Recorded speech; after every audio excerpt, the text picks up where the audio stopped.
En ce 12e jour du 10e mois de l'an de grâce 2024, moi, Monseigneur Raymond Awa, évêque du diocèse catholique de Grand Bassam, déclare solennellement ouverte l'année pastorale diocésaine jubilaire 2024-2025, avec pour thème, en cette année jubilaire, achevons notre cathédrale. C'est en ces termes que Monseigneur Raymond Awa, l'évêque du diocèse de Grand Bassam, a ouvert solennellement ce samedi 12 octobre 2024 l'année pastorale.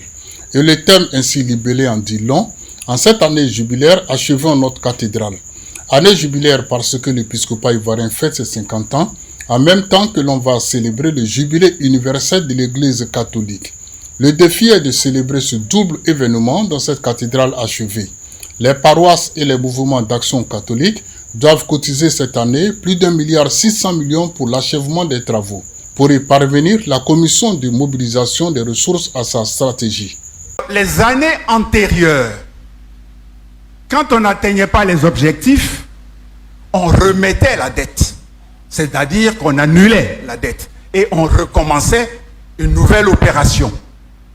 Cette année, nous avons une seule option.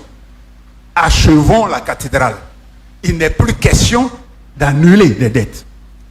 Le reliquat que vous n'avez pas pu payer, ce reliquat sera ajouté à l'objectif de cette année pastorale 2024-2025. En cette année jubilaire achevons notre cathédrale. Le thème de l'année pastorale du diocèse de Grand Bassam, presque un slogan, figura au centre de l'homélie de l'ordinaire des lieux. Monseigneur Raymond Awa a dénoncé l'indifférence et les critiques de certaines personnes concernant l'avancement du chantier avant d'inviter les uns et les autres au sacrifice pour achever l'œuvre. Il n'est plus question de se mobiliser, il n'est plus question de quoi que ce soit. Il est question de achever ce qui a été commencé. En paraphrasant Jésus, je voudrais, frères et sœurs, fils et filles du diocèse de Grand Bassam, porte de la foi, vous dire, bienheureux ceux qui écoutent le thème de l'année pastorale et qui agissent conformément à ce thème diocésain tout au long de cette année pastorale. Et que Dieu vous bénisse. La charité bien ordonnée commence par soi-même. Le comité de mobilisation des fonds a offert 1 million de nos francs.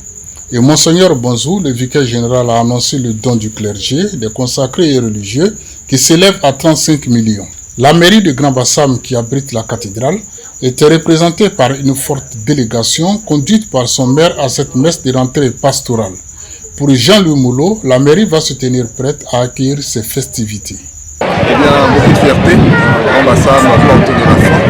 Grand Bassam, première ville, première commune de Côte d'Ivoire. C'est un privilège pour nous. Et nous allons nous préparer spirituellement et matériellement à accueillir ces festivités.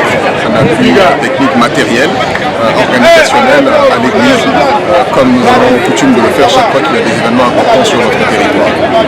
Au terme de la célébration, les nombreux fidèles participants ont pris d'assaut les stands des mouvements d'action catholiques pour s'imprégner de leurs activités. Likez, partagez au maximum ce reportage et abonnez-vous pour ne rien rater de nos programmes.